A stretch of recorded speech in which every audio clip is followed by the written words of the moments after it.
3 linggo na ang ika-13 pagsisensus sa ating bansa nang pasimulan ito noong May 17 at sa June 12 ay natatakda itong matapos. 1 linggo na lang ay mababa pa rin ang output dito sa Digos dahil sa maraming pahirap sa mga enumerator.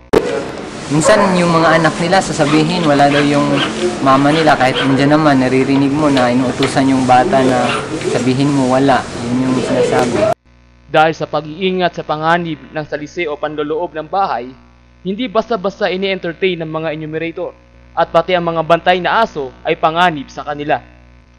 Ayon kay Mrs. Aida Biongan, kung aabutin ng pasukan ng pagsisensus, ay papalitan ng mga gurong enumerator at officer ng ibang mga tao. We have already some options. Kung hindi matapos siya ng mga teachers, meron tayo mga hard enumerators sa NSO. Panawagan ng NSO na 15 minuto ay sapat na sa pagkakandak ng census. Kaya nakikiusap sila na huwag isnabin at katakutan ang mga enumerator dahil mayroon namang pagkakilanlan mga ito. At higit sa lahat, italik at huwag isalubong ang kanilang alagang aso. Richard Benito para sa UNTV News Worldwide.